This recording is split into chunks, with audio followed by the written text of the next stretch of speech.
Okay, welcome back to this, the final session of the conference, and it's a session about welfare during transport, and that's a subject which gets a lot of people very excited.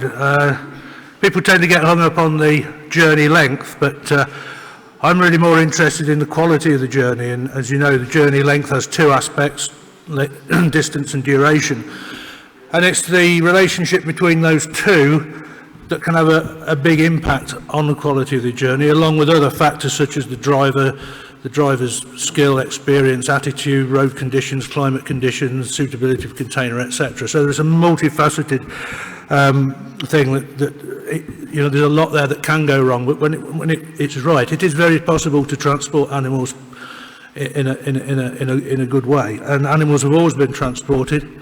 Those of the people out there that want livestock transport stopping altogether, well, we could do that if we all kept a pig and a sheep in our back garden and slaughtered them ourselves, but I'm afraid those days have long gone.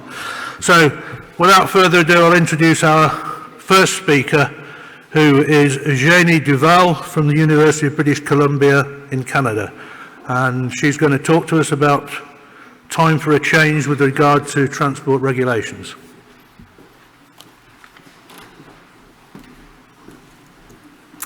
Hi everyone, I'm really happy to be here and to be able to talk about my current work on farm animal transportation regulations. There is no doubt that transportation is associated with many and well-known animal welfare issues, and as highlighted here with these two papers published in The Guardian this month, many animals are still dying or suffering over transportation. The reality is that animals are still transported when they are sick, over long distances without feed or water, sometimes in overloaded ships or trucks, and during extreme climatic conditions.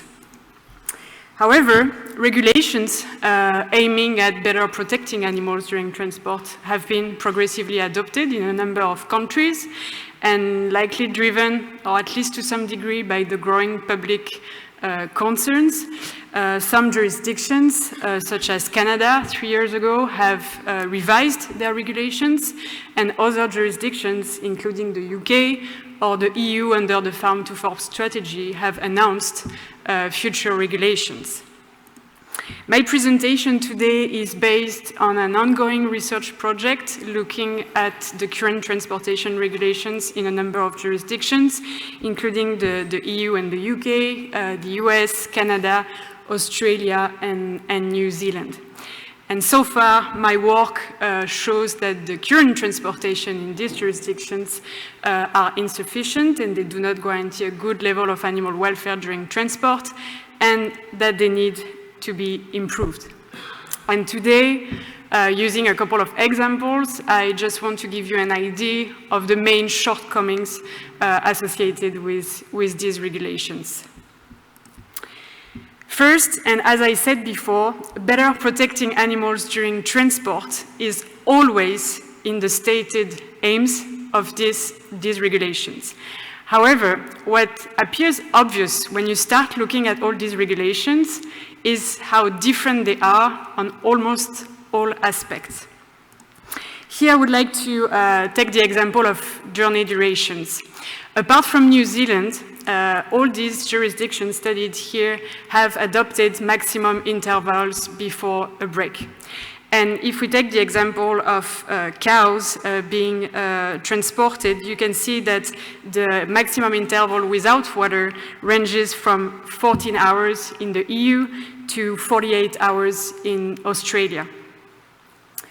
One may think that if these regulations were truly animal welfare driven, they would kind of all look alike, and also they would not allow such long periods with water deprivation for the animals. The truth is, these regulations, at least in some countries, seem to have been written around existing industry practices, rather than aiming at better improving animals during transport. And here I would like to take a first example. It's from Australia. It's on the Australian Department of Agriculture's website. So here they are talking about the new export legislation, and basically it says that the new export legislations, which aims at better improving animals during transport, it says that it is not designed to add regulatory burden or change how industry do business in the short term. And I would like to take a second example. It's a Canadian example. As I said before, 3 years ago, Canada updated its transportation regulations. One of the aim was also to improve the conditions of animals during transport. But at the same time, in 2019, the Canadian Food Inspection Agency was saying that approximately 98% of shipments were already in compliance with the new food, water, and rest requirements. Another issue is related to the capacity of the regulations to truly address some animal welfare issues. And in some, like for some topics, the regulations did not address at all the issues, such as, for example, fitness for transport in the US. In the regulations, there is almost nothing, although it's a really important topic. In other jurisdictions, regulations have been adopted to try to address the issue. However, most of the time, the regulations remain too vague, or they are not science-based. So here I would like to take the example of climatic conditions during transport. We already talked about that a bit before. So here is the first example of the Australian approach here to address this issue, because most of the jurisdictions have adopted very vague regulations on the topic.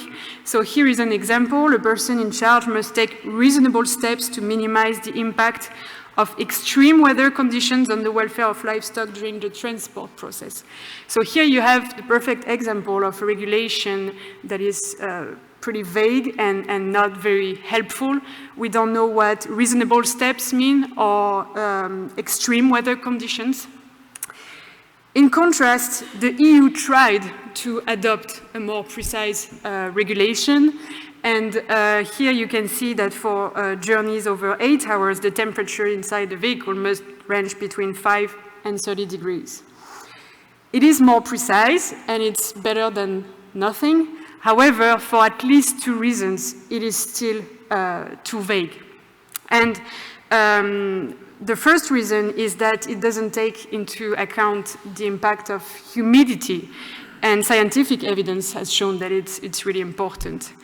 If we look at the relation between temperature, dry temperature, and relative humidity, you can see that if we take an example at 30 degrees, the felt temperature can range from 29 degrees to 44 degrees with increased humidity. So one of the ways to tackle this challenge and this issue would be, for example, to use the temperature humidity index.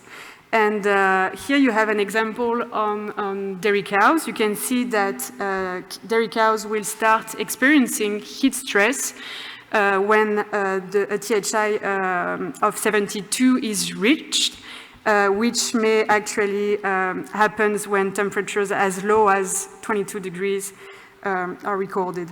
And if we take another example, dairy cows being transported when it's 30 degrees, you can see that they are already experiencing heat stress, even if the humidity is low.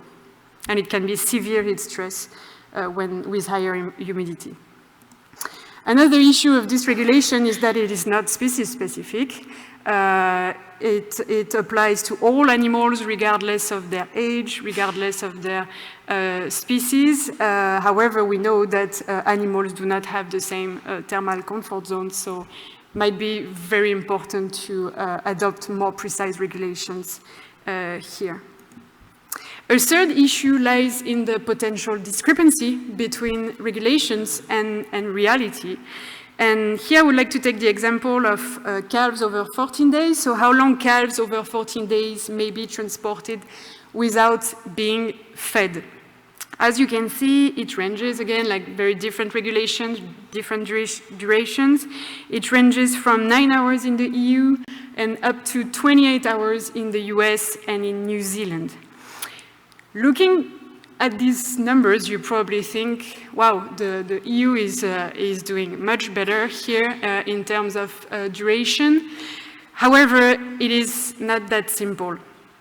And if we have a closer look here, you can see that indeed, after 9 hours of transportation, there is a mandatory rest period of at least an hour, where the animals must be fed and watered. And it's, so here it's really important, I just want to highlight the fact that they stay on board the truck, they don't have to be unloaded. And it's only after 19 hours that they will have to be unloaded, fed, watered, and rested for at least 24 hours. However, calves cannot successfully and properly drink when they are on board trucks. And this is something that has been reported and acknowledged by the institutions and also many animal welfare organizations.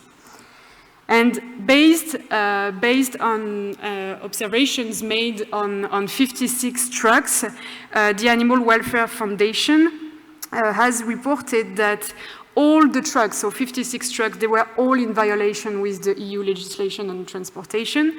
And one of the major violations was related to hunger and thirst on calves. And here Iris Baumgartner, who is the vice chair of this organization, she was heard by the European Parliament Committee last year. And she says that the majority of trucks, of the 56 trucks, did stop after 9 hours of transportation, but none of them gave food, and especially milk, to the calves. And I just want to read this quote here. I think it's pretty interesting. She says that when we asked the drivers about feeding, the drivers laughed, and they asked us how they should do it. In fact, if you ever stand in front of a truck loaded with 220 calves on 3 decks, you understand why it's clearly impossible. And if some of you have ever fed calves in your life, you probably know that young calves often requires assistance while drinking, especially if it's with an unfamiliar drinking system and in an unfamiliar environment. So here was an example of a regulation that looks good on paper, at least better than in other jurisdictions, but that is not that is impossible to apply in the real world. And more generally, there is obviously a lack of enforcement with all these regulations. Many institutions, including in the EU, and many organizations have reported lots of non-compliance issues with the regulations. Here, I just take some examples in the EU, but obviously it's something that is shared with all the jurisdictions. However, it seems that some countries are doing better than others. And yeah, that is something that is probably worse for animals that are being exported in third countries, as acknowledged by the European Commission.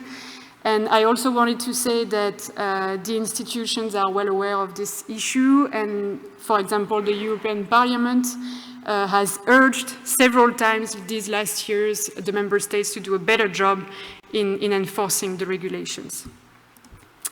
Well, to conclude, we can say that current regulations and current jurisdictions share a number of issues on this topic, and even the most recent regulations do not efficiently protect animals during transport, and these issues challenge the ability of the regulations to tackle this issue of transportation. First, we saw that regulations are not only driven by animal welfare concerns, as reflected by all the differences in the jurisdictions. Second, many, if not most, animal welfare issues are not addressed appropriately mostly because they are too vague or because they are not, they do not reflect the latest scientific evidence. And finally, because some regulations are simply not applied or are impossible to enforce. So I would like to finish on a more positive note, because there is a light at the end of the tunnel. Some jurisdictions have announced future regulations, such as New Zealand, who announced a ban on live animal exports starting next year. And some other jurisdictions might follow the same path, including England and Wales. So thank you for your attention, and I would like to quickly thank my two co-authors, Mayna van Keyserling and Benjamin Lecor, and my funders, including the HSA, from which I received a grant to work on this topic. Thank you.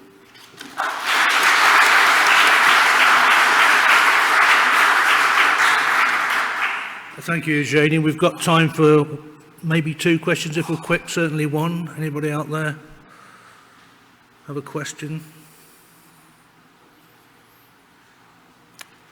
One over there.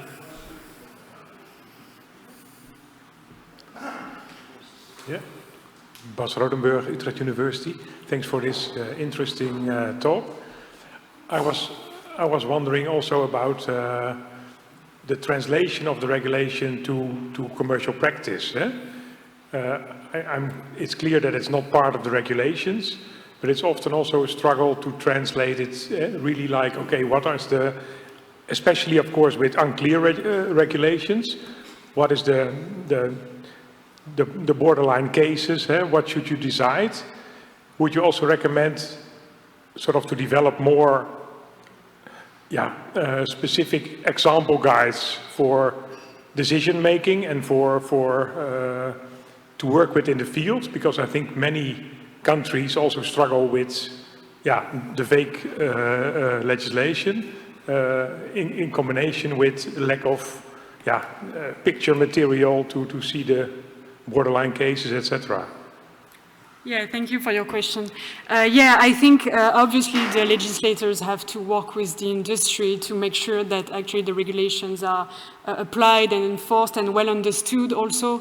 And if we take the example of, Mette Erskine before talked about this, but if we take the example of fitness, I think it's really important that we have at least clear and precise regulations, which is clearly not the case in the EU, but it is the case in other jurisdictions, or at least it's better. Like in Canada, for example, they try to adopt like clearer regulations, so that's important, I think, for the farmers and the transporters. But obviously, I think they need to work also with the industry, and some jurisdictions are trying to implement, like for example, the New Zealand government implemented a mobile app to try to help the transporters to assess fitness for transport. So I think, regulations are one tool, but they need to work with other, like industry, of course, stakeholders. And I think there are a number of ways to work. But one interesting point of the regulations is that they are mandatory, which is not always the case with the industry guidelines. So I think it's important that we have more ambitious regulations, and at the same time, that we develop other tools with the industry. Okay, thank you very much. Okay, well, I think it's time to move on to the next speaker. Thank you, Jenny.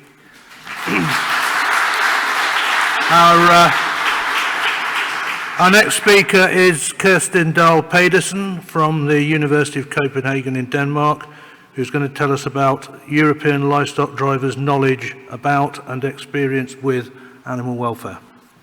Thank you. Thank you, and thank you for the opportunity to talk about this very interesting topic. Mette, the award-winning Danish scientist, already introduced this topic of livestock drivers. Who are they and why are they important? You can see some livestock drivers here. And you could think of them just as guys sitting behind the wheel and moving animals from A to B. They could be moving bricks. But in reality, they have some really important tasks. They have to assess fitness before transport, before loading. And they also have to secure and maintain welfare during transport.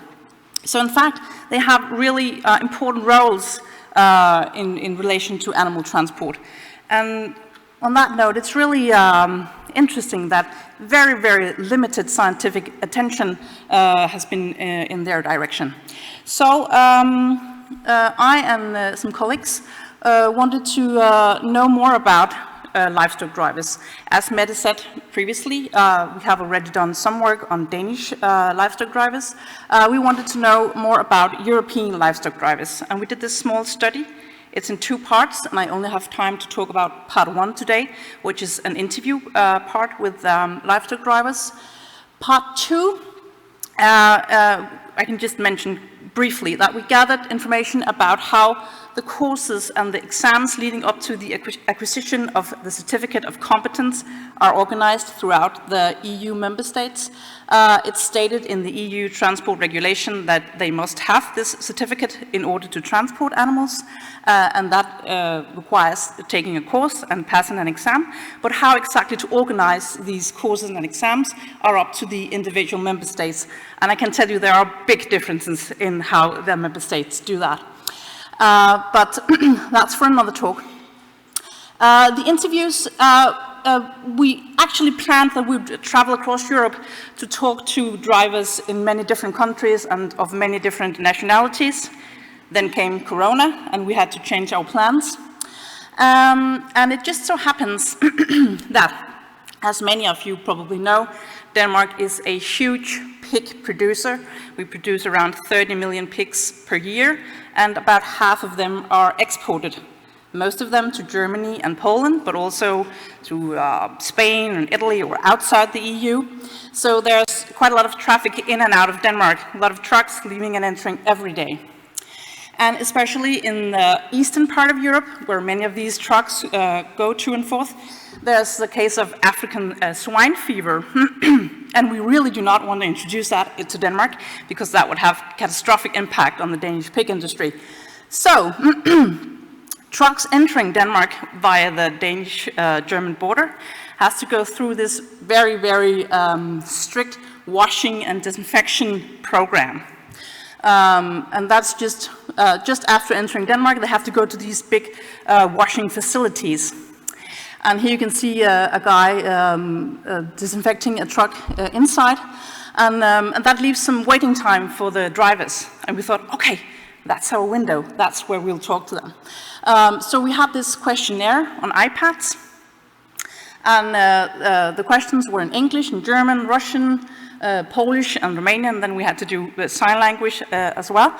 And we had a lot of questions, and I can't go through all of them. But here you can see my colleague Nina, who's also in the audience today, talking to one of these drivers. And they were at first very reluctant to talk to us, because they thought we might be some sort of additional inspection or control or something, so they really tried to avoid us. But strategically, we placed ourselves next to the coffee machine and the cookies. And everybody wanted to come in during the break for coffee, and we're like, you can have coffee. If you want a cookie, you have to talk to us.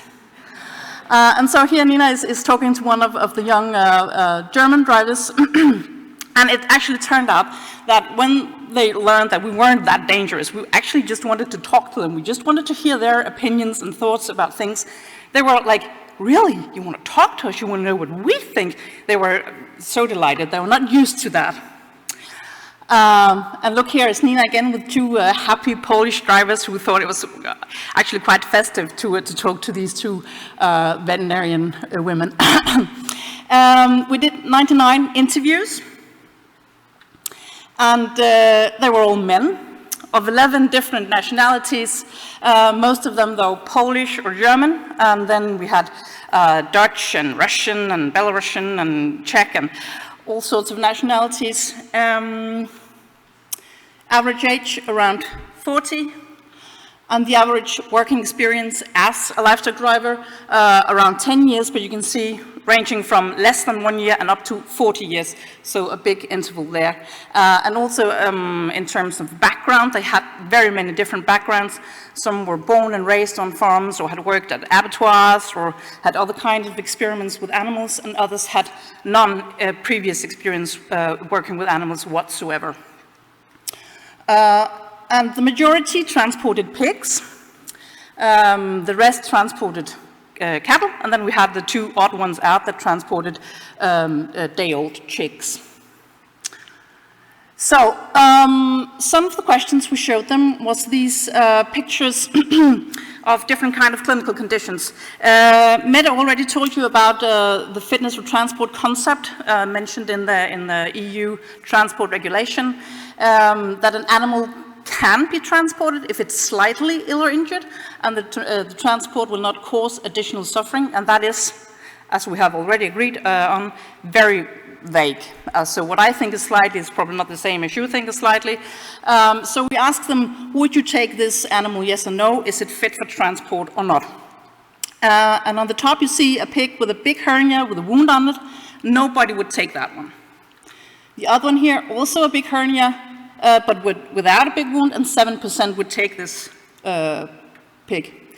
Here we have some ear bites. 36% would take this one with the not so severe ear bite, and 7% would take this one with the more severe ear bite.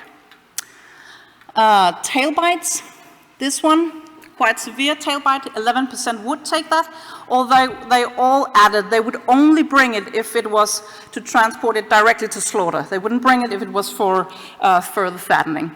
And the less severe, 58% would bring that.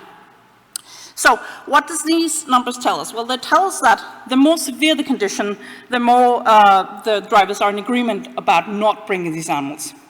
When we have these moderate cases, there's a bigger lack of agreement. And of course, that's not so strange, because maybe they fall into this category of slightly ill or injured, and that could potentially lead to some kind of compromised animal welfare when we have these doubts about how to assess fitness for transport. And interestingly, half of them had experienced that farmer had tried to persuade them to bring pigs on the trucks that weren't fit for transport. And most of them had just rejected to do that, but anyway, they all thought that was a very uncomfortable and awkward position to be put in, and they were not happy about that. Right. So, another question, actually, well, it's the last question of the questionnaire. It was an open question, do you want to add anything? And they had very many comments. One very common comment was that there were too many or too strict controls, and especially in Denmark, they felt that the level of controls were too much. Most of them hated going to Denmark, actually. And a guy said it made him feel like a criminal to be controlled and controlled over again, even though he hadn't really done anything wrong to begin with. They also felt they had too much responsibility. It goes back to this assessment of fitness for transport and their responsibility of doing this assessment correct. And that made them feel quite afraid, because they were always afraid they were breaking the rules without really knowing the rules. So afraid and stressed was something that many of them mentioned. And me, being a veterinarian, find the next comment quite interesting. They found it so frustrating that veterinarians don't always agree on fitness for transport. They were like, if the veterinarians can't even agree on it, how are we supposed to know what to do? And further down the line, many of them thought that veterinarians don't know anything about transport in the real world. They don't know anything about the practicalities. They are simply just too academic. They found that very frustrating as well. And then finally, many of them had some very harsh reactions from the public. It could be they were just driving down the highway and people would honk at them or give them the finger, or when they took rests, people would come and shout at them, and they were like, we're just doing our jobs. Why can't people just let us do our jobs? And the previous presenter mentioned this about water, and I must say many of them mentioned water regulations as well, and said that they made no sense to them. How can we water 400 pigs? It's just not possible. So, we know a little bit more about, yes, I'm almost finished. We know a little bit more about livestock drivers now. It's a very diverse group. Yes, they're all men, but apart from that, they are quite diverse. They have doubts about fitness, we all do, so that's something to work with ahead. And they are under pressure from all sides. So, thank you.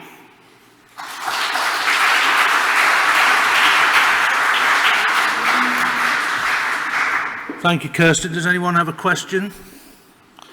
Over there.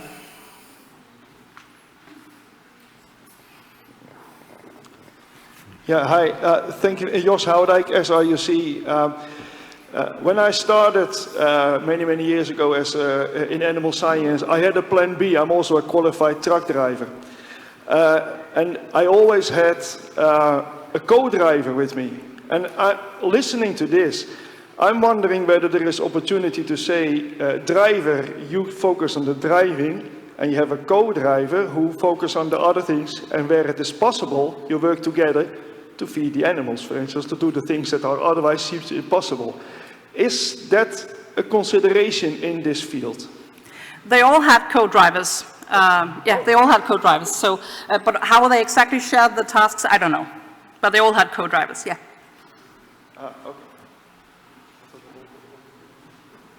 I have a question if no one else does. Sorry. I have a question if no one else does. The drivers that answered yes, the small proportion of drivers that answered yes, did they tend to be the same ones? That's a very good question. No, actually it was different drivers saying yes or no to the different clinical conditions. Oh. So they make some kind of adjustment based on the concrete example, yeah. Time for one more, just here. Oh. Thanks. When you ask the drivers if that will transport these pigs, do you distinguish between transport in groups or separated? That would just be under normal conditions, so not in a group, not separated. Okay. Yeah. Okay, Kirstin, thank you very much indeed.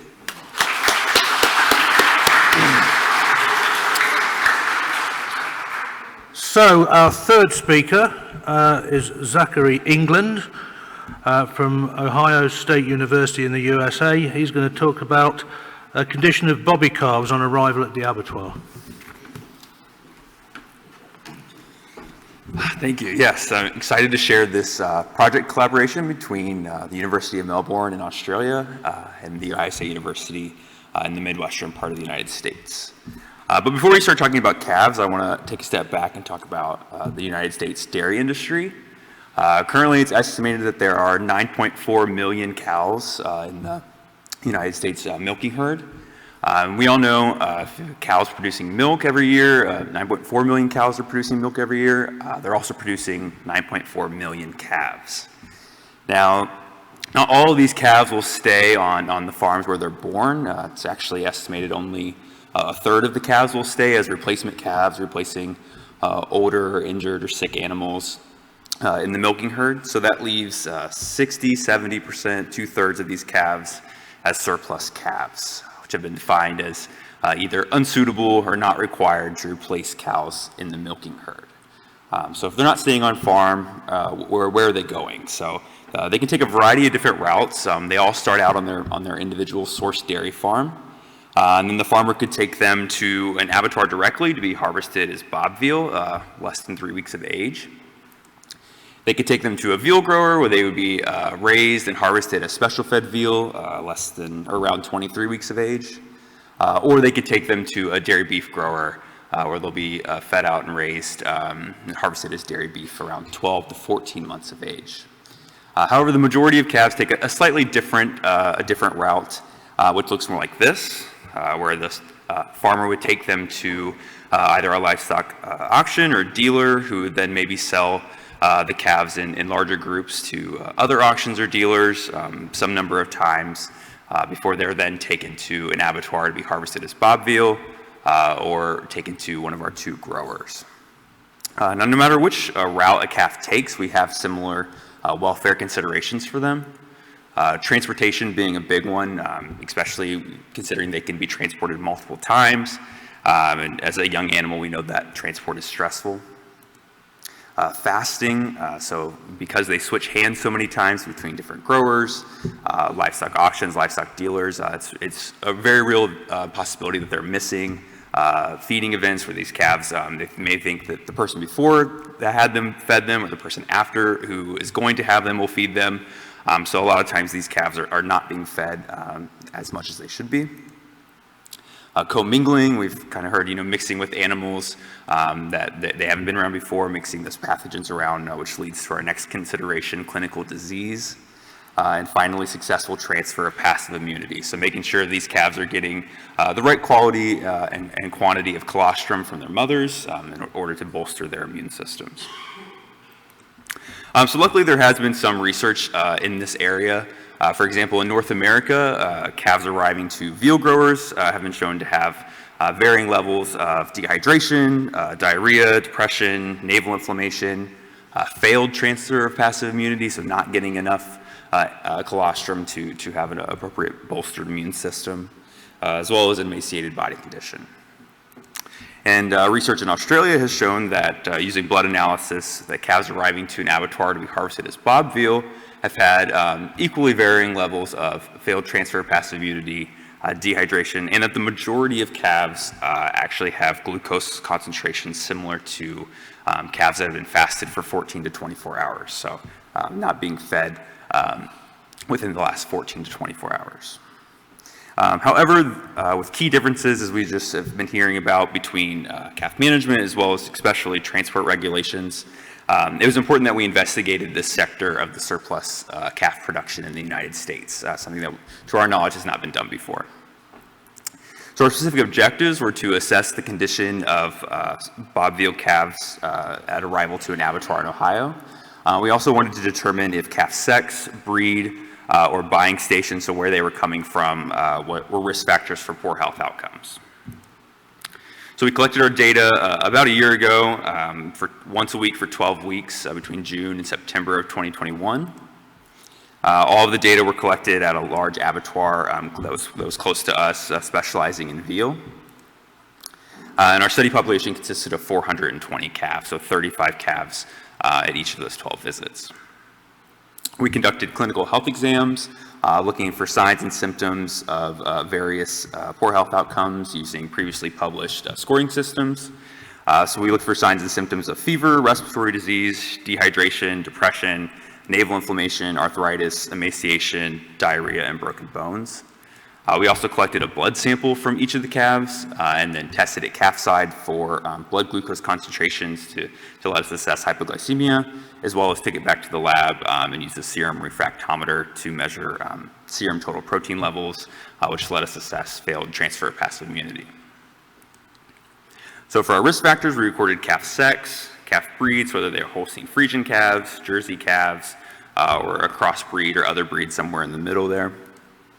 And we also recorded the buying station. So for this study, the calves came from 3 different buying stations, from Ohio, Pennsylvania, and New York, 3 relatively close states, Ohio being the state the abattoir was in. So it was only 7 miles or 11 kilometers away. The one in Pennsylvania was 255 miles or 410 kilometers away. And finally, the one from New York was around 431 miles or 694 kilometers away from the abattoir. So for our data analysis, all of our data were dichotomized using those clinically relevant cut points, so whether they were presence or absence of the poor health outcome. We calculated our prevalence estimates, as well as used a generalized mixed model to determine if breed, sex, or source were risk factors. We set our significance levels at P is equal to or less than 0.05 on a trend if it was between 0.05 and 0.1. So first glance at our results, we had almost equal percentages of male and female calves, about 52% male, 48% female, which is a little surprising as a lot of surplus calf estimates were estimating like 95% of surplus calves were male. Nearly all of our calves, 401 out of the 420, had at least one poor health outcome. And even when we raised that to two poor health outcomes, still the vast majority, 82%, had 2 poor health outcomes. So this graph shows the prevalence estimates of the poor health outcomes in our study. The y-axis is the poor health outcomes, and the x-axis is the prevalence percentages. So here at the top, you can see hypoglycemia was our most prevalent poor health outcome at 74%, followed by dehydration, emaciation, navel inflammation, failed transfer of passive immunity. Those are all relatively high. And then our least prevalent but still present poor health outcomes, depression, diarrhea, respiratory disease, fever, and then at the end there, broken bones and arthritis. For our risk factors for calf sex, it was a significant risk factor for hypoglycemia, with male calves being 3.1 times more likely to have low blood glucose concentrations compared to female calves, as well as it tended to be a risk factor for navel inflammation, with male calves being 1.5 times more likely to have inflamed navels. For calf breed, we did see it as a significant risk factor is for dehydration, with Jerseys and crossbred calves being less likely to be dehydrated than Holstein Friesians, and that was similar for emaciation, with again Jersey and crossbred calves being less likely to be emaciated compared to Holstein Friesian calves.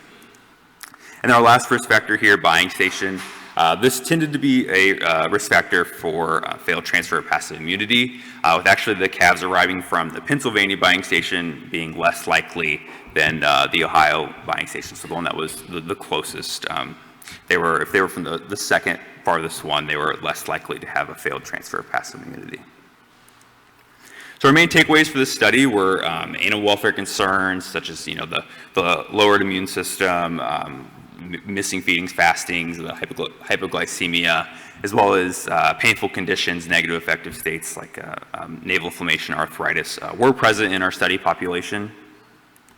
And comparing this study to similar studies done in Australia, there were some key differences, and that could possibly link to the differences in management and transportation regulations.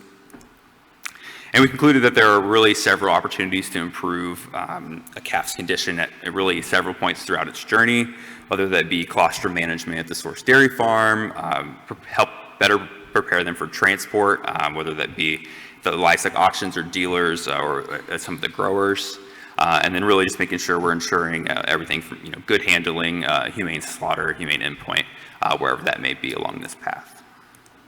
So for our future directions, current studies in our lab are wrapping up projects looking at the source dairy farms and livestock dealers in Ohio, and some previous research by my wonderful PI, Dr. Jess Pimpek, has done some work with calves arriving to veal growers in Ohio, and of course this project looked at calves arriving to an abattoir for bob-veal, and actually starting next week we're going to be looking at this kind of unexplored sector of the surplus calf journey.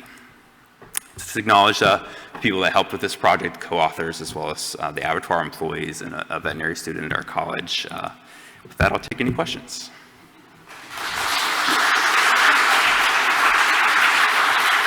Thank you. Thank you, Zachary. Any questions? One over here, Susan. Jess. Hi, Jess Martin, University of Edinburgh. Can you just tell us a little bit more about how you defined depression and how you measured it, please?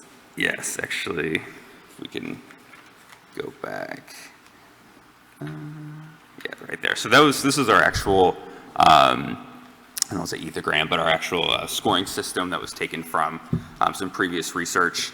So it was really using the calf's suckling reflex. So the majority of calves, when you walk up to them to sample to do the clinical health exam, they will readily suckle on your gloves, on your hands. However, if it was a mild depression, a score of 1, that was a calf that suckled, but it wasn't like a normal vigorous suckle reflex.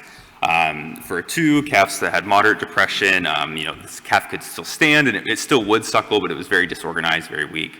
And a score of 3, severe depression, the calves weren't able to stand or suckle. And I will also mention if the calf according to our protocols, if a calf scored a 3, if they weren't able to stand, if they wouldn't suckle at all, we didn't do any of our measures on them. And I will say none of the calves scored a 3 in our study, probably because if they weren't able to stand, they weren't unloaded from the truck. They're typically euthanized on arrival. So of course they would have made it into the pens where we would have been able to sample them. Anyone else? We have time for one more. Andrew Vose.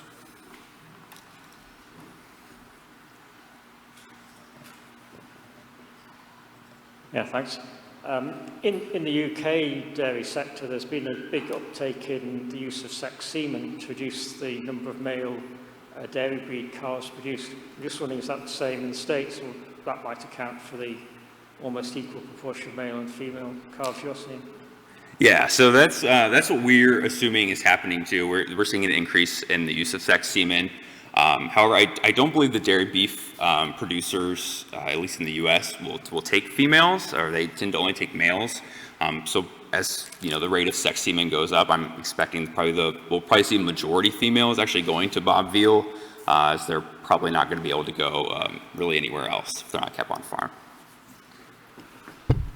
Well, just ahead of time, can I ask you, the Jersey calves, which certainly in the UK are considered to be probably more plainer, probably more delicate, look to be the ones that were more resistant to the various insults. Have you any thoughts on why that might be? Yeah, so there has been some research that at least like physiologically they're able to absorb the immunoglobulins better, so they have a less. Other research has shown they're less likely to have the failed transfer of passive immunity. So it's possible that they also maybe absorb water better or retain water better. Maybe that's why they had less dehydration and less emaciation, possibly less shrink compared to the Holstein Friesian calves. There's not a whole ton of work out there on that, but that's I guess where my mind goes. Another project. Yeah, more fun. Okay, thank you very much. Thank you.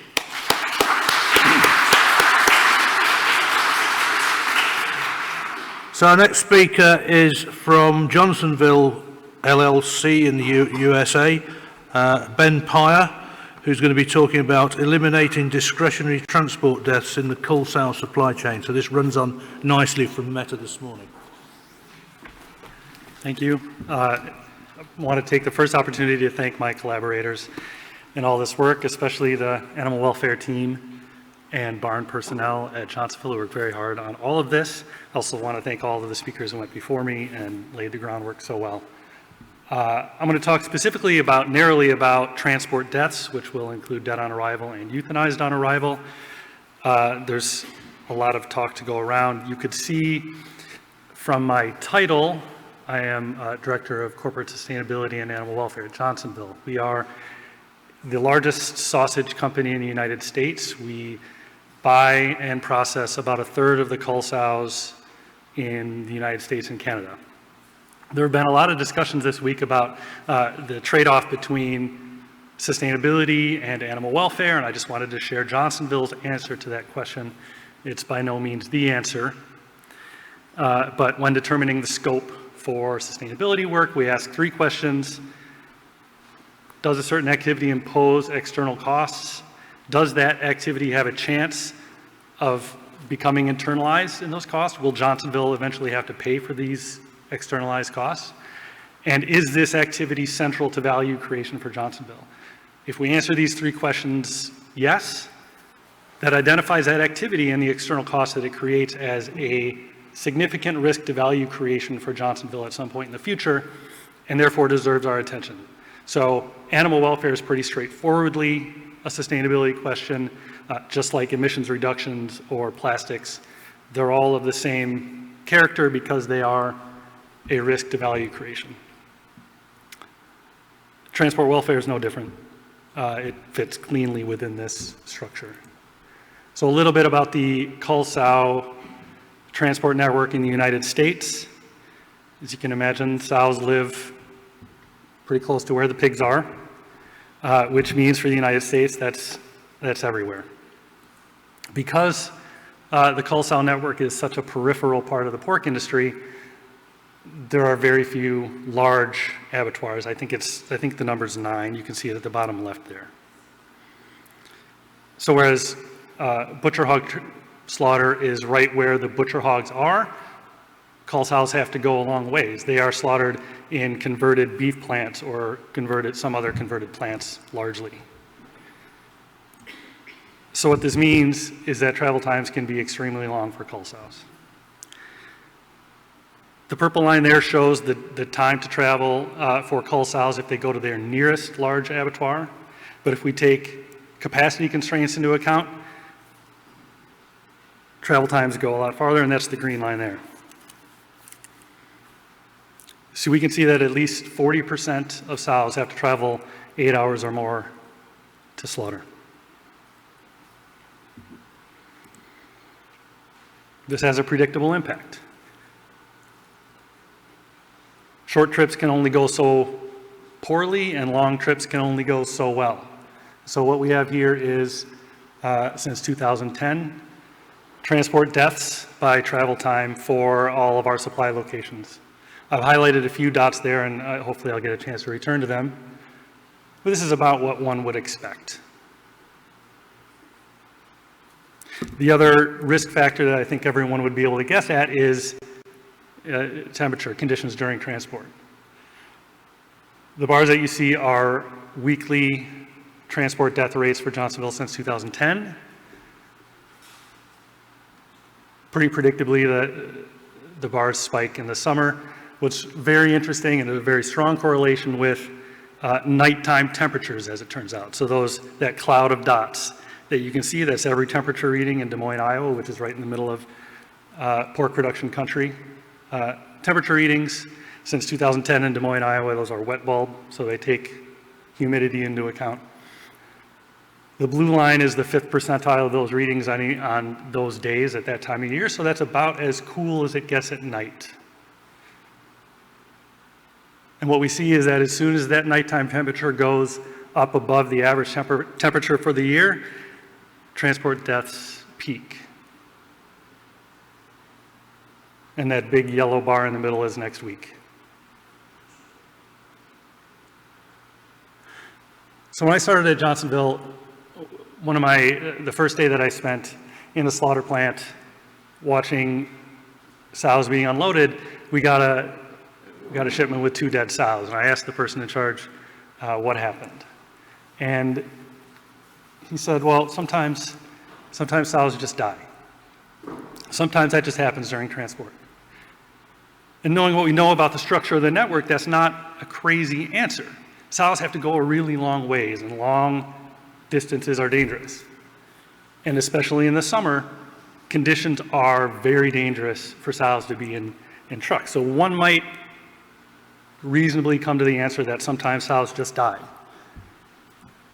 One of the fortunate things about being an economist is that I can hear something like sometimes sows just die and translate that into a falsifiable hypothesis that we can test.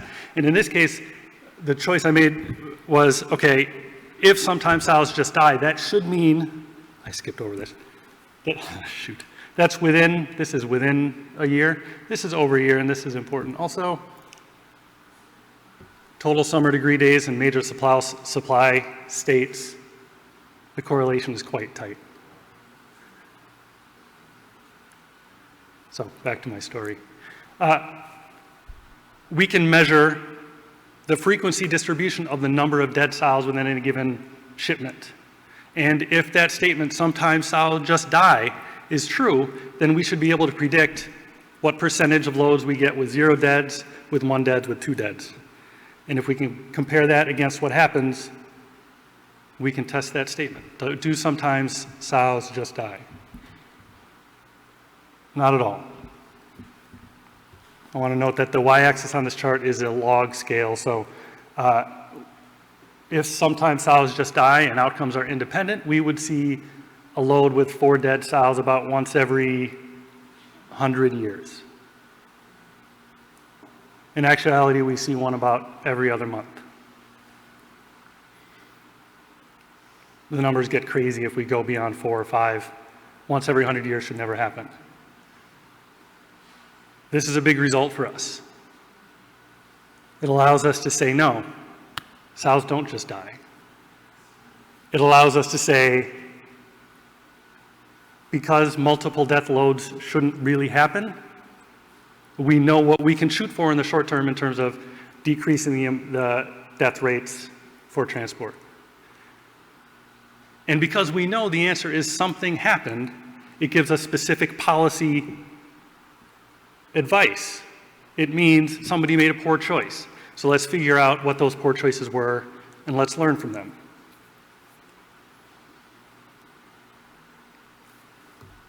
So that's what we did. First thing we did is we set expectations clearly and repeatedly. The important one there is in the middle. So the rule that we follow, or we try to follow in the summer, is that when the livestock hot weather safety index is in the danger or emergency zone, as shown just 2 talks ago, pigs may not be inside a non-moving truck except for emergency situations. We give some other advice and it changes year to year, but those are the rules that we expect our suppliers to follow. We also provide the relevant information for planning safe transport. So that's a rather complex chart on the left, but that's used by our planners and by our sow suppliers to figure out when shipments are going to be safe. That shows every transport window over the next week, which of those transport windows are safe and which are not. That gets updated automatically, and you can go to the URL at the bottom if you'd like. We also have more granular tools that we expect our drivers to use at the time of transport. It's a different URL. It comes up on your phone as just a tool. The default is, I'm here, it's now, and I'm going to a certain slaughter location. And then it will give simple advice about whether it's safe to transport or whether that should be rescheduled. And again, you can go to that URL if you want. We also have regularly scheduled meetings internally and externally to discuss performance. So this is the worst week from last year. We conduct informal investigations into every load that has more than 2 transport deaths. And so if you can read the footnotes there, this is the result. This is what happened. What we try to do then is, of course, avoid those mistakes going forward. The snip I show at the bottom is the conditions that happened on that top load.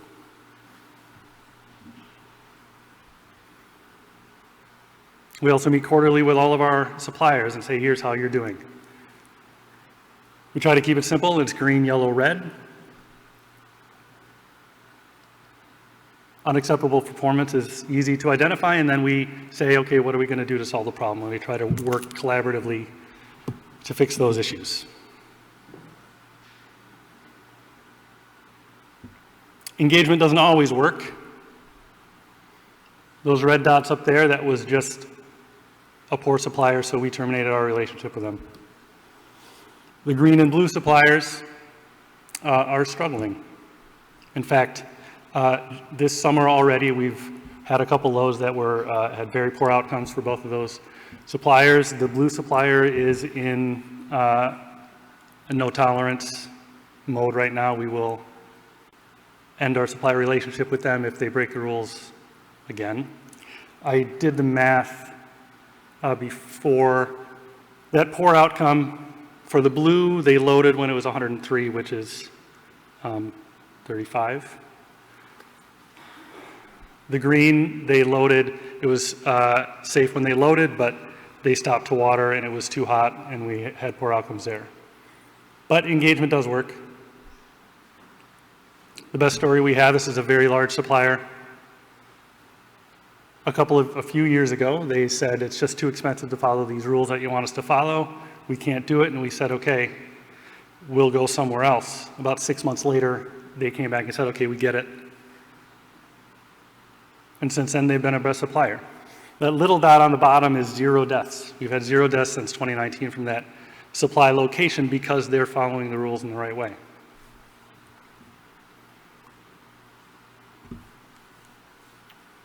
And we think the process has been effective so far. So whereas the correlation between how hot a summer was in South supply states is very tight before we started this work, since then we've cut transport deaths by about 20%.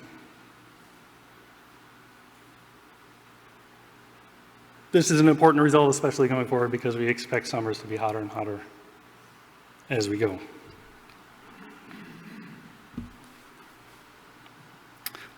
One of the reasons I'm here is to try to help the industry and help all of us get better for our treatment of sows and animals in particular. So I am soliciting invitations to work. We have, like I said, Johnsonville slaughters about 1/3 of the cull sows in the United States. I've never been told no when I've asked for a researcher to get access to our facilities. So please come find me if you have any ideas for collaboration. Also, if you think any of those tools would be applicable to contacts you have in industry, I'm more than happy to share either the code base or put together a tool specifically for their use. It's no problem at all. That's all I had.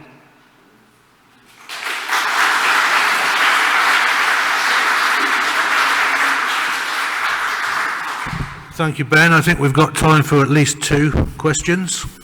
So, okay, I'll kick off then. Have I interpreted correctly that the loading of unfit animals was quite a significant reason for them dying in transit, and you've stopped that by going back to the producer?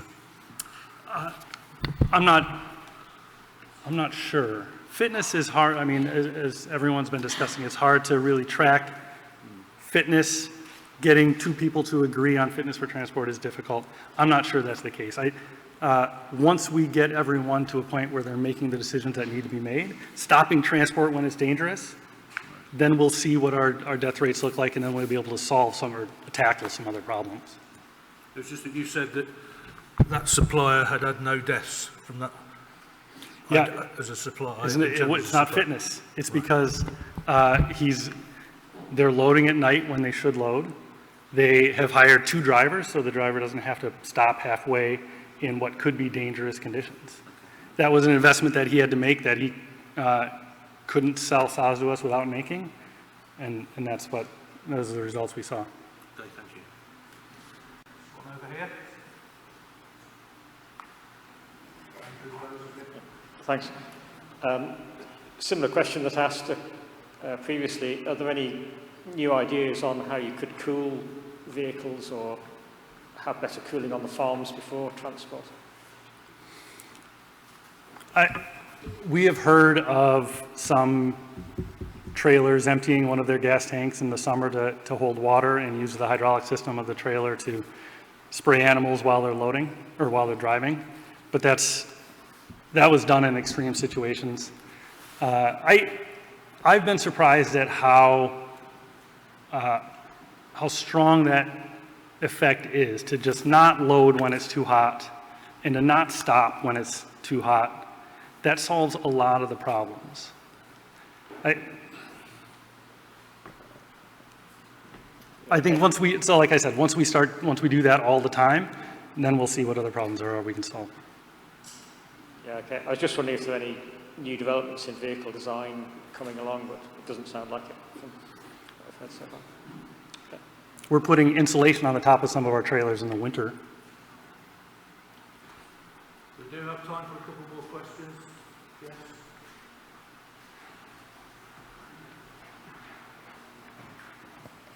Hi, Jess Martin, University of Edinburgh. Thank you for the talk. It's great to see data being used, and it makes it, much easier to show people the changes that they can make.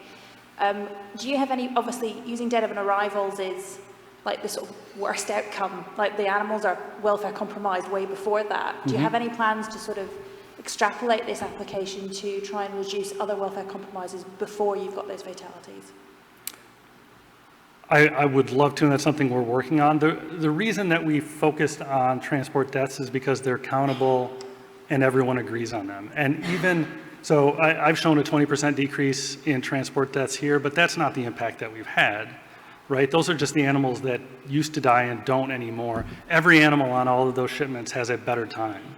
So it's hard to quantify the impact in terms of those other animals, but certainly it's thousands and thousands and thousands and thousands of animals that are having a significantly better last day or two of their lives, just in that 20% decrease. Anyone else? Okay, well, thanks, Ben. Very much indeed.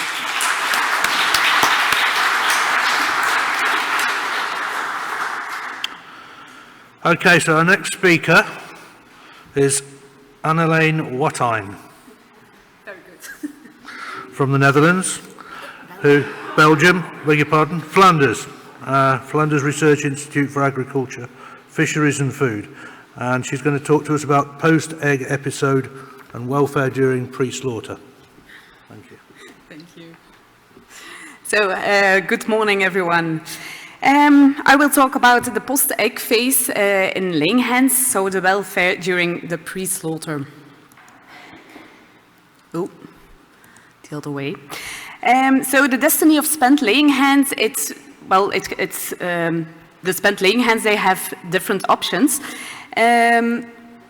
Somehow, especially in Scandinavia, they can be culled in the barn itself, so by gas like CO2, and then they can be transported, or they can also be transported alive and then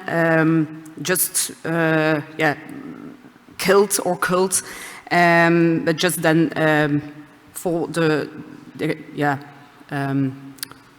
they have no use afterwards. But the situation in Belgium is a little bit different. The spent laying hens are going to a slaughterhouse, so they have to be catched by the catching team, then being transported on a truck. At the slaughterhouse, they are going to, they are waiting in the lairage, and then they are hanged up, or they are being stunned before they are hanging up or afterwards, and then they are killed. So the pre-slaughter phase is from being catched till the stunning. And during this phase, the laying hens are feeling stress and pain. So this study was a retrospective study with data from the Belgian slaughterhouse. It was a Belgian slaughterhouse with electrical stunning. And it was data from 2015 till 2020 with more than 8,500 loadings of laying hens, and they came from about 1,000 poultry farms and 25 different catching teams. The data was noted by the slaughterhouse itself, so it was not by researchers. We looked at different parameters or risk factors, like the housing, so there were enriched cages, aviaries without or with an outdoor area. The hybrid, so we looked at the difference between white and brown hens, the season, the plumage condition, whereas a score 1 was a quite normal plumage condition for a spent laying hen. A score 0 was almost without feathers, and a score 2 was a very good plumage condition for a spent laying hen. The crate loads were between 6 and 21 hens in one crate. The transport distance was calculated from the farm to the slaughterhouse. Also, the lairage time was calculated from the arrival at slaughterhouse till the start of slaughter. And the catching damage, there was, the slaughterhouse looked at the fractures of legs and wings.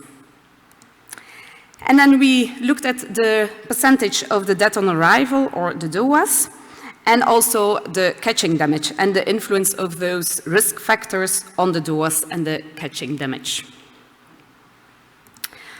For the statistical analysis, we did a linear mixed model with the poultry farm and the catching teams as random effects and the risk factors as fixed effects.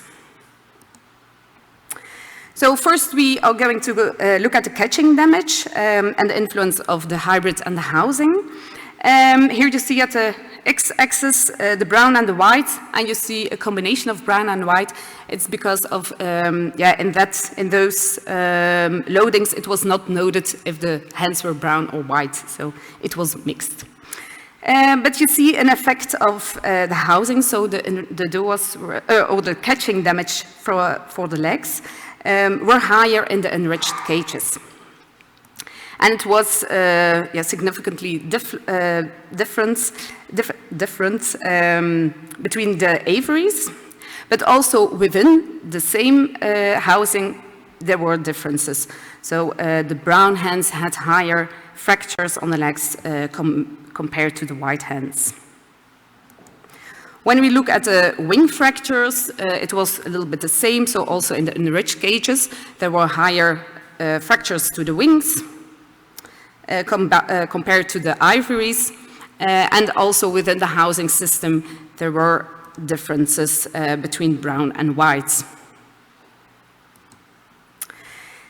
When we looked at or when we combined the catching damage with the prevalence of the DOAs, we saw that the higher the catching damage was, the higher the percentage of DOAs. And it was higher for the leg fractures than for the wing fractures. Then the DOAs versus the hybrids and the housing. Also here, there was a difference between the hybrids, so the brown hens had more had more dead animals than the white hens. And in the housing system, we saw a difference. Like the enriched cages, there was very high a high percentage higher than the aviaries of the dead animals, but there was no significant difference. Then the influence of season. When you look at this graph, you see that the prevalence of the DOAs was quite high or higher in the cold seasons compared to the warmer months. And we just put it in the 4 seasons, it's easier. And there we saw that in the winter, there were more dead animals than the summer and the autumn. And also the spring had more dead animals than autumn. So then the plumage condition, also here, there was an interaction between plumage condition and season. That's why we look at it together. So the hens with the plumage with score 0, so the hens almost without feathers, there were more dead animals in the winter and the spring compared to the summer and autumn. And for the plumage condition with score 1 and 2, there was no significant difference, but you see that in the summer, with a higher plumage condition, there were more deaths. So also for the crate load, there was an interaction between season. So in the winter and autumn, when the crate load was higher, there were less dead animals. And for the spring and the summer, it was the opposite. So that's a fault on the slide. So with a higher crate load, there were more dead animals. It was slightly so, but when you look at the, I think, the dark blue line, it goes down with a higher crate load. Also for the transport distance, there was an interaction with the season, and for all seasons, it was the higher the transport distance was, the higher the dead animals at the slaughterhouse. But it was higher for the winter and the spring, so the dark blue and the purple, compared to the summer and the autumn. And also the same with the plumage condition. So we looked at the plumage condition, and the dead animals were higher with a plumage condition with score 0. When we look at the lineage time, so also here with a higher lineage time, the higher the DOA was. So to conclude, after all these graphs, the pre-slaughter phase of the laying hens, there are different risk factors that are very important for the laying hens and for the welfare of the laying hens. So for the catching damage, we have the housing and the hybrids. Here, housing and hybrids, it's not really a pre-slaughter phase, it's more the from the production phase, but the catching teams has an important influence on it because they can maybe adapt their catching methods when it is brown hens or from the compared to the white hens. For the DOAs, the risk factors are the catching damage, the hybrids, the season, the plumage condition, transport distance, and lineage time. But compared to other animals like broilers or the sows or pigs, we saw that there was an enormous factor of cold stress. So not a heat stress, but a cold stress. And it's very important to notice that and to adapt some things. So maybe the crate loads can be adapted from depending on the temperature or if you know the plumage condition of the hens. Also the transport distance have to be, or maybe can be adapted. Like in Belgium we have 2 slaughterhouses for laying hens, but there are still hens that's going on transport to East Europe to be slaughtered. And also the layrage time and also the layrage condition, it's very important to keep the time as short as possible, and also the condition in the layrage, a shelter or something could be very great. So thank you.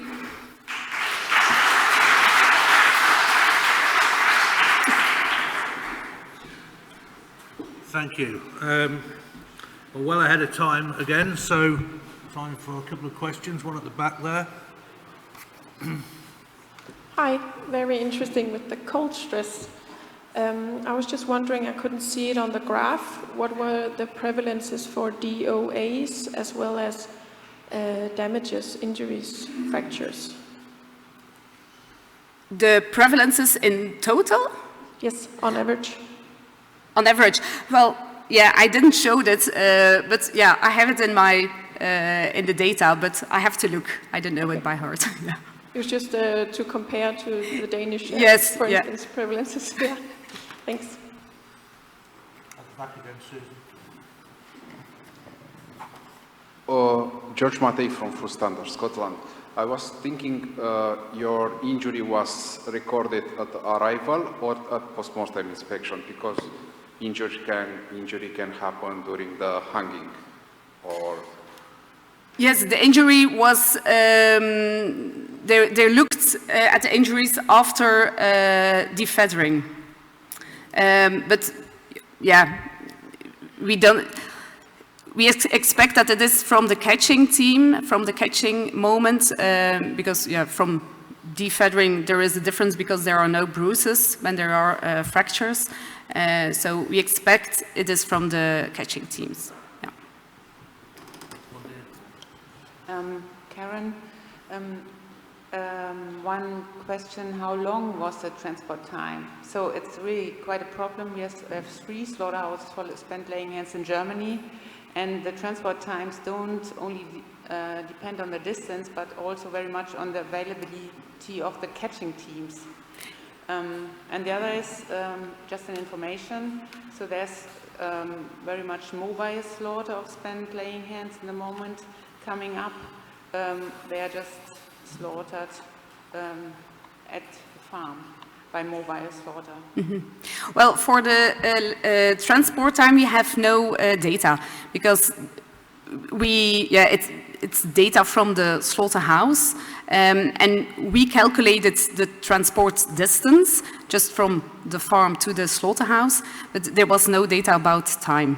So that's, and the mobile slaughterhouses, it can be very interesting, but yeah, for food security, and it has to be very good regulated, I think. Thank you for your presentation. I'm just wondering, why do you think that spent laying hens had higher fractures if they were raised in cages or rich cages? Yeah, I think there can be several risk factors for the enriched cages. Maybe also just the catching teams, that they are ruder to catch them, but also maybe just the strength of the bones can be different. Yeah. Okay, but, thank you. Yeah, we didn't analyze that or something. It's just a thought. No, but it's so interesting. I would like to know more about this. Thank you. Yeah. Okay. So, do you know the age of the hens when they were transported? Oh, can you repeat your question? The age of the hens. The age of the hens? Yes. We didn't, we did not have data about it, but I think it's between 70 and 90 weeks or something, yeah. I don't know, we don't have the real data about the age. Okay, thank you very much indeed. Thank you.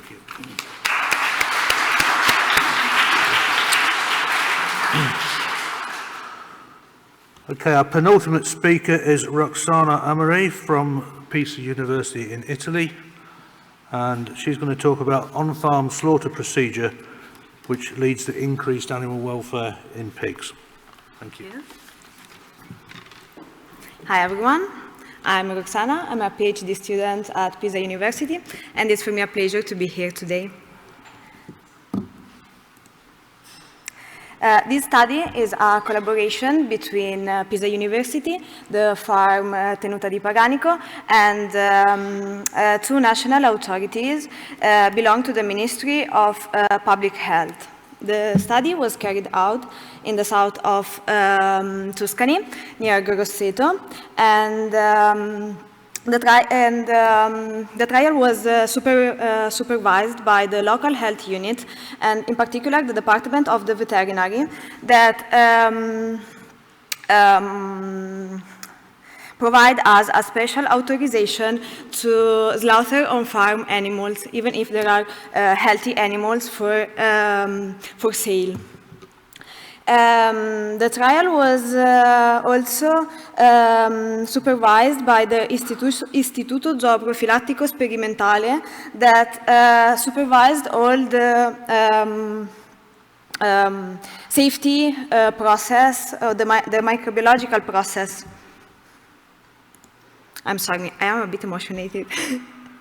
Tenuta di Paganico is an organic farm that raised Cinta Senese pigs that are local pigs, Tuscany pigs, and they were raised in a semi-wild system, so they are little used to be manipulated by humans, so they maybe are more stressed during transport than other kind of animals or other pigs.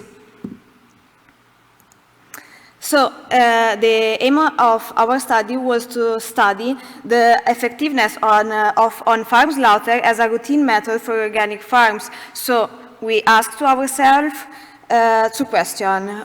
First of all, if this is a method less stressful for pigs breeded with a semi-wild system. Then the second question was, does on-farm slaughtering system affect meat quality? We had 32 pigs equally divided into groups.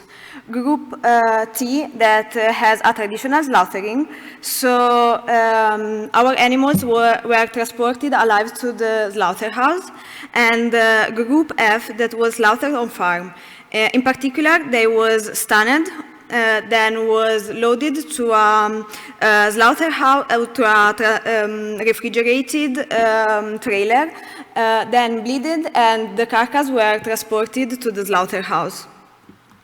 I want to highlight that we started from a good situation because the farm is far away, only 20 kilometers by the slaughterhouse. So even the Group T has less stress than usual. And Group T was transported to the slaughterhouse only 2 hours before the slaughtering period.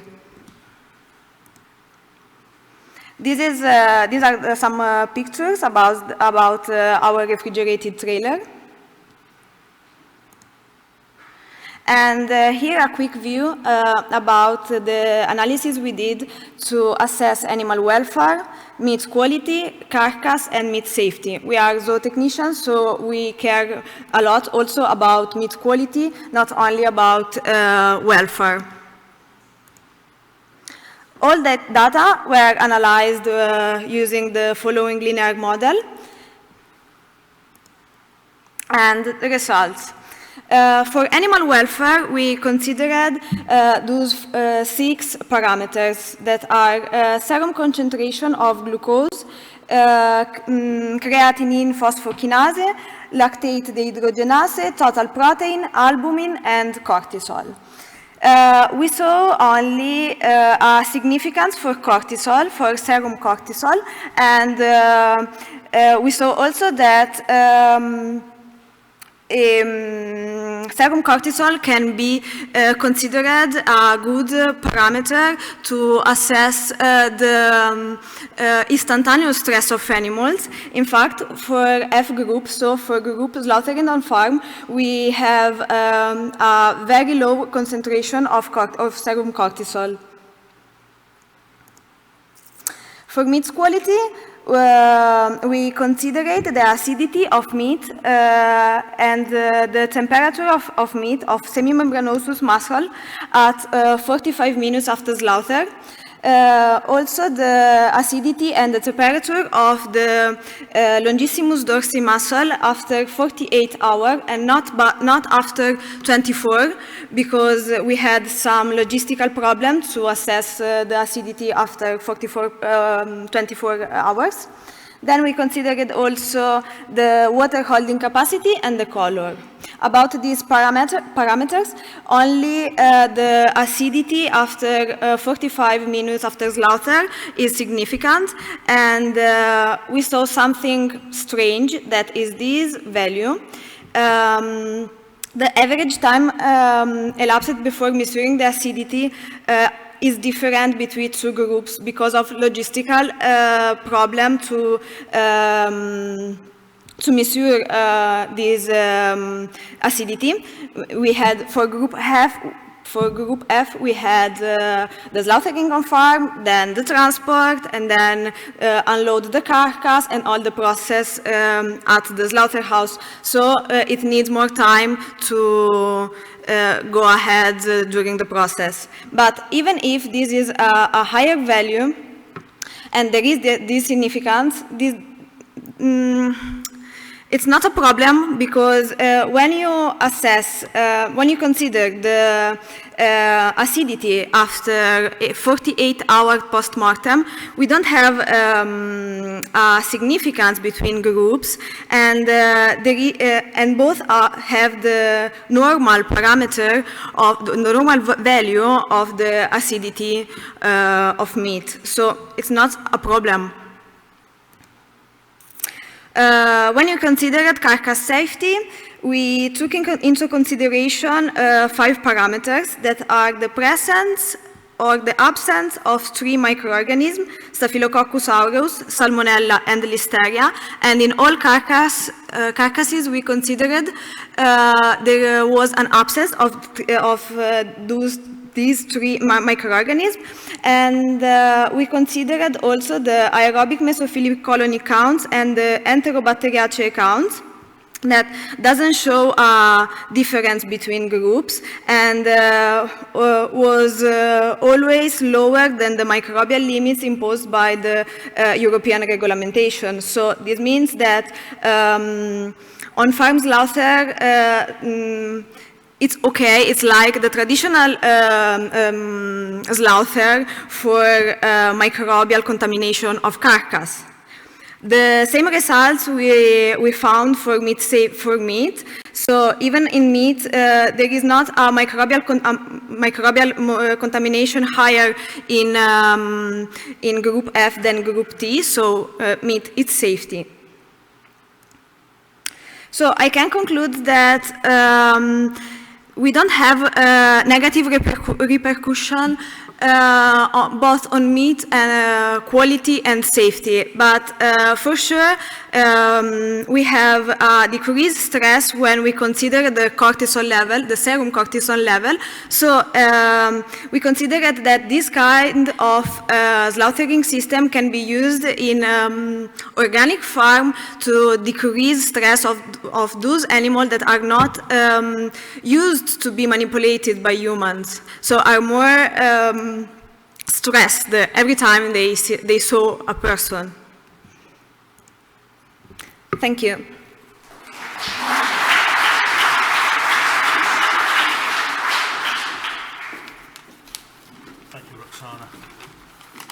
Time for 2 or 3 questions. Keeping everything to time. Okay, I'll kick off again with your permission. This question's aimed at you. Hello. Oh, where are we going? We're dancing. Sorry. This question's aimed at you, but also at our friends from the Scottish Government and Food Standards Scotland, because I had a conversation at coffee time with the gentleman at the back who was saying about the legislative difficulties of doing on-farm slaughter and then transporting carcasses, because in the UK, or sort of way, in England, I don't mean in Scotland, strictly speaking, we can only slaughter on farm an animal that isn't fit to transport. So an injured animal maybe, or a very fractious animal. So did you have to get special local legislation to permit this to happen? And No, we had a special authorization from our local unit health that allows us to slaughter on farm like emergency slaughtering, and then to transport carcasses I think only because we had only 30 minutes to arrive to the slaughterhouse. Our slaughterhouse was really near to the farm. I think for longer periods of travel, we can't do this for the moment. This is why we took into consideration this kind of slaughtering for organic farm and for a good condition to do this. And it is also a good way to improve meat quality and also the image of the farm to the consumer.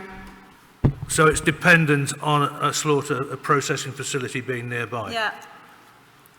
Do either of you want to come in on this, Andrew or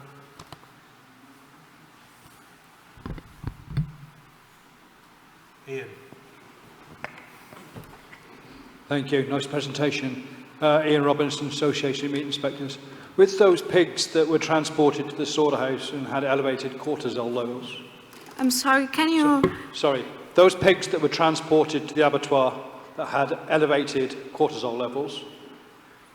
Can you help me, please? Some kinds of stress. Pigs with the elevated cortisol levels. The pigs. Yeah, were transported for less than 2 hours. In reality, we load pigs 2 hours before slaughtering, and the period of the transport was only for 30-40 minutes and was in singular boxes. So was a good condition, initial good condition. Yeah, sure, but my question was going to be, do you think an extended period of lerigin would have solved that problem? Yeah, a longer period it's a problem for higher cortisol and for parameters. Now the question was, do you think that if the pigs were rested once they arrived, for a longer time, no. Most of cortisol is an instantaneous parameter, is a parameter for instantaneous stress, so it changes very quickly. So yeah, you can find lower cortisol level if you leverage, right? Yeah.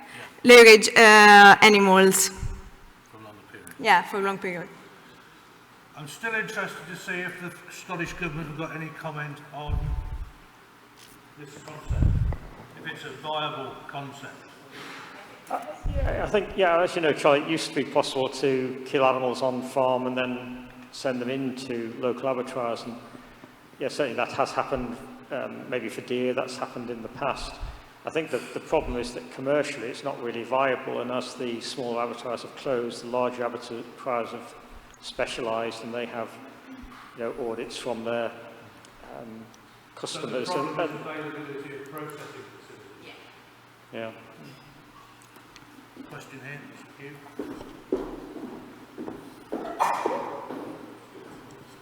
Hi, hello. Yeah, just wondering if, you know, for farms that they are a little bit further away from the abattoir, if the concept of mobile abattoirs would be something that the Scottish Government or the UK would consider.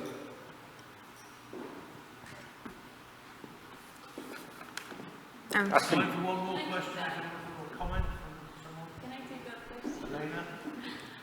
Elena Gafenko, Food Standards Scotland. I think we are considering the mobile abattoirs. It's just not many people are keen to take this challenge.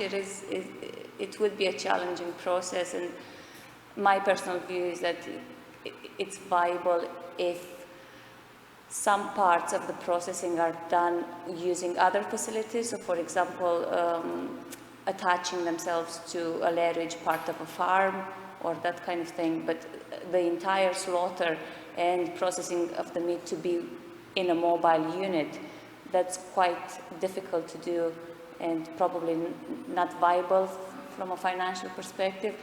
But yeah, we are happy to discuss with anyone interested in taking this challenge on. At the moment, we don't have any in Scotland. Thank you. I know we've got someone from the Soil Association. I know we've got someone from the Soil Association, Arthur, over there, who might want to make a comment.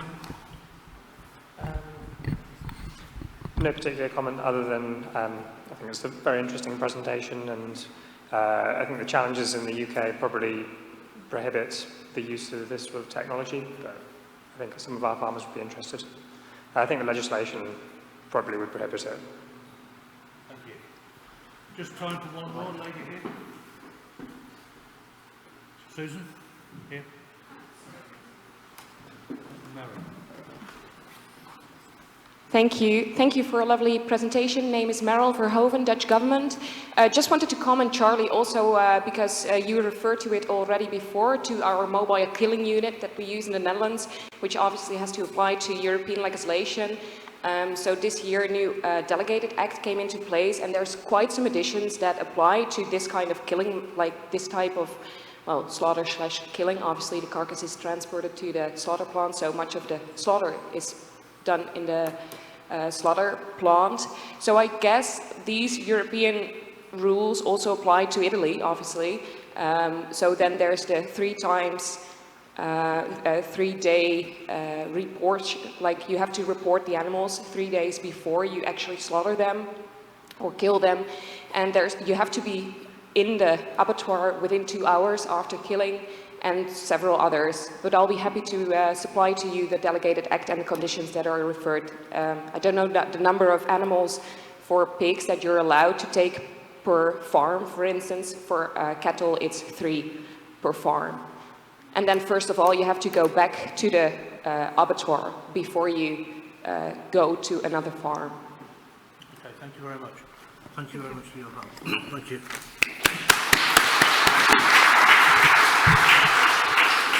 And our final presentation today comes from Marta Comin from the University of Milan in Italy. Abattoir inspection as early warning system to improve pig welfare at farm level. Thank you. Good morning, everyone. I'm Marta Comin from University of Milan. This is my first conference and my first talk, so I'm very honored to be here with all of you. And today, I'll talk about the possible use of data collected during meat inspection to identify welfare problems at farm level. So the traditional role of meat inspection is to reduce foodborne risk to public health. It's also an important tool for monitoring animal health and for collecting data for epidemiological investigation. Recently, meat inspection also play as an integral part for checking compliance with animal welfare and health laws.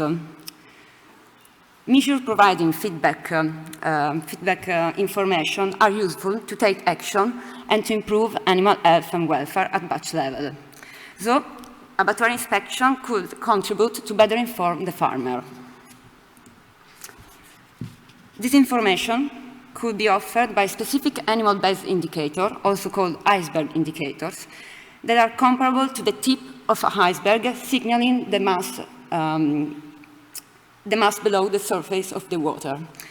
And the presence of iceberg indicators can give a picture of the overall animal health and welfare at batch level. And they can play as a signal for underlying issues, and they provide a specific action to improve health condition. An example can be the assessment of bursitis. A high prevalence of bursitis at the slaughter could be possibly linked to some housing condition that influence the resting behavior or restrict normal movements. The data presented today is a part of a project financed by the European Rural Development Programme. And the goal of the project was to promote a typical pig meat supply chain in the north of Italy by developing high quality standard. And the aim of the study was to evaluate whether the abattoir inspection can be used as an early warning of welfare issues at farm level.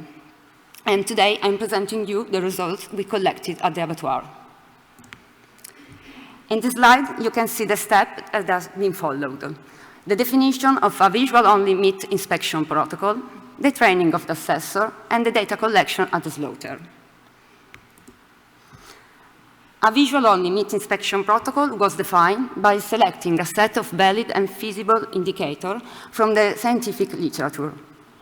The selection criteria were the relevance for animal welfare and the feasibility for an easy collection at the slaughter line.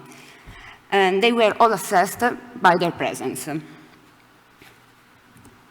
this slide, you can find the indicators and their definition. Indicators assessed on the carcass were the chronic traumatic wounds, tail lesions, ear lesion, bursitis, and bone deformity of the limbs. While the indicators assessed on the internal organs were pericarditis, white liver spot, pleuritis, and exotic pneumonia. These indicators can be considered as an iceberg indicators because they are related to possible health or welfare problems at farm level. And in particular, they can give a feedback to the farmer. The farms should comply to specific criteria to be included in the high quality standard. And for this reason, thresholds were selected for each indicator.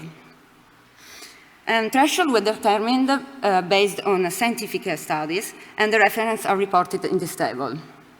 But to be applied to the specific production system, warning thresholds were then refined by a group of pathologists with experience in assessing animal welfare indicator at slaughter. And you can see the warning threshold, the refined warning threshold in this table. About the training of assessor, 3 welfare officers belonging to 3 different slaughterhouses were trained in applying the protocol under the supervision of an expert in a 1-day training session. Then their ability was tested with a correct minimum of 70%. The data were collected from October 2019 to May 2020 on a total of 906 carcasses, which correspond to the 10% of pigs slaughtered each day from each batch and from each farm. And now I'll present you the results from each indicator. In this graph, the y-axis represents the percentage of chronic traumatic wounds, while the x-axis represents the farms. As you can see, 5 farms showed chronic traumatic wounds, but only 1 exceeded the threshold of 5%, while another 1 was very close to it. For tail lesion, 6 farms out of 12 reported the presence of tail lesion, overstepping the threshold of 1%. 6 farms showed ear lesions, but only 1 overpassed the threshold of 10%. Regarding bursitis, 4 farms exceeded the threshold of 3%, with 1 farm reporting a very high value of 21.4%, which is 7 times over the threshold. For bone deformity, 4 farms reported a very unexpected values over the threshold of 0.5%, ranging from 10.3 to 17.1%. 6 farms exceeded the threshold of 10% for white liver. Sorry, I wasn't. For pericarditis, 7 farms overpassed the threshold of 3%, with values at least 2 times over the threshold. farm exceeded the threshold of 10% for white liver spots, with a note for farm number 4 with the high value of 25.5%. And regarding pleuritis, 2 farms exceeded the threshold of 15%, but as you can see from the graph, almost all the farms reported the problem. About exotic pneumonia, 7 farms exceeded the threshold of 6.5%, but even more unexpected, 4 farms showed extremely high values between 48.8 and 54.1%. Well, in the sample of farms included in the present study, only 1 out of 12 reported no animal with iceberg indicator and no problem for each indicator. On the other hand, the worst 2 farms overpassed the threshold for 4 and 5 iceberg indicators and presented at least 1 problem for all the considered indicators. The presence of indicators of internal organs can suggest an inadequate health plan. While the carcass indicator suggests possible housing and management problem. But we need to consider also the correlation between different indicators. For example, despite all the pigs were tail-docked, half of the sample showed tail lesion, and that's suggesting the inability to perform exploration or foraging, and that leads anyway to the onset of abnormal behavior. And a recent paper reported the possible link between tail lesion and different pathologies, specifically lung disease. And we found the simultaneous presence of tail lesion and at least 1 internal organs indicator. And these results suggest that further investigation are needed to understand the role of tail lesion in the dissemination of pathogens in the organisms. However, even more interesting are these 2 farms. As you can see in the table, the threshold for bone deformity was set to a very low value of 0.5%. And in our assessment, the definition of bone deformity was set to identify both traumatic and non-traumatic origin of bone deformity. And when positive assessed, in our study, the presence of bone deformity was very high, and internal organ indicators were present simultaneously. Hence, it could suggest a non-traumatic origin of bone deformity. The general consequences of pathologies on farm could be identified by the simultaneous presence of bone deformity and internal organ indicators during meat inspection, and may indicate an inadequate health status of the animal. To conclude, the indicators we selected were feasible to assess in the abattoir with a visual-on inspection, and they were useful to identify health and welfare issues that can be linked to possible management, housing, and health plan issues at farm level. It's very important to focus not only on the single indicators, but also on the correlation between them. In the next step, we will focus on the analysis of data collected on farm and on the identification of possible correlation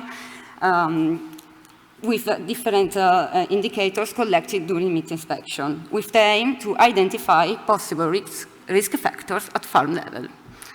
And this is all, and thank you for your attention.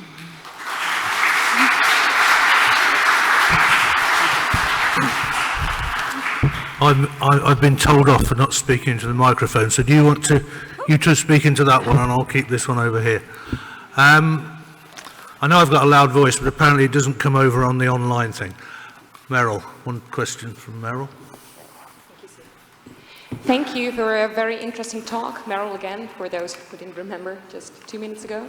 I was wondering if with the data you collected, and for instance, the stables, the farms that had such a high prevalence of, for instance, pneumonia, did you also give the farms the feedback, or was there something you could tell from those farms? Can you repeat? Because I heard that you talk about the pneumonia. Yeah, so we saw that a few farms had really high levels of pneumonia. What did you do with the farms? Did you tell them? Not yet, because we have to analyze the data collected from welfare assessment on farm, and because we can question ourselves on the same issues, because it was weird, the high prevalence in only 4 farms, and it was the same assessor. So during the data collection, due to pandemic restriction, was impossible to test again the ability of this assessor. So we needed to do before the analysis, the correlation with data collection on farm about the resource-based indicator from welfare quality protocol, the quality of the air, the dimension of the group. So we have to evaluate, but the farm is not informed. Sorry. I think we've got time for one more question. Behind you, Susan. Hey, I'm Heather Browning from the London School of Economics. I was interested in, when you were looking at your set of indicators, whether the entire set was seen to be needed to be predictive of the outcomes, or whether there was some subset that could function as iceberg indicators without having to collect the entire data. Oh my God, my listening. Were there any subset? Yeah. Outcome of the... Yeah, so out of the indicators you collected, do you think you needed to use every single one, or did your data show that you could use less, just some subset of them in order to predict the poor welfare? It's very difficult. Yeah, it's very difficult to... Just some of the iceberg indicators as well. Yeah, we have to understand which is the real iceberg indicator. And I think that it's important to use altogether in the correlation between the different iceberg indicators. But we don't know yet if a tail lesion is a correct iceberg indicator just alone. Maybe it's an iceberg indicator with at least one internal organs indicator. Sorry, thank you. Okay, well, ladies and gentlemen, I think you'll agree we've had a fine array of speakers this morning, so I'd like you to give them a round of applause.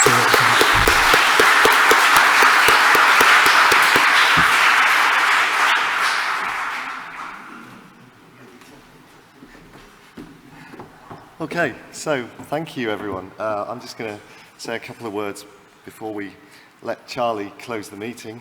But I just wanted to say what a fascinating morning we've had today, and what a fascinating meeting we've had with a really diverse range of topics from a really diverse range of speakers, and it's been incredibly inspiring to see all the really important work that's going on. It's been a brilliant meeting, allowing us to meet up with lots of people who we haven't seen for a long time, meet lots of new people. I know HSA's made some new collaborations, hopefully you guys have too. It's been fantastic. I just wanted to tell you about a couple of things before we close. Again, I'll mention this upcoming meeting on 200 years of animal welfare legislation, which I'm sure would be of interest to some of you, particularly some of you who've been speaking today, perhaps on the regulations. So do have a look at that one if you're interested.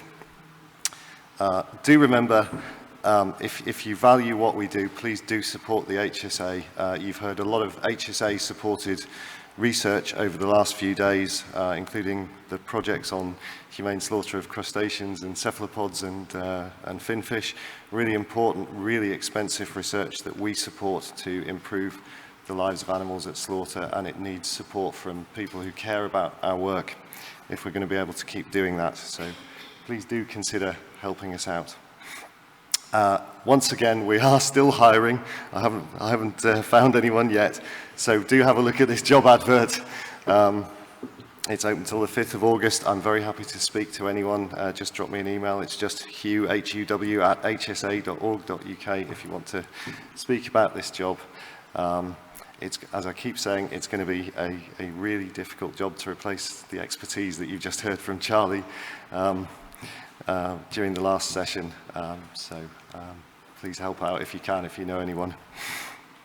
And finally, we'd really like to know what this conference was like for you. Is there anything we could do better, or are the bits of it you really appreciated?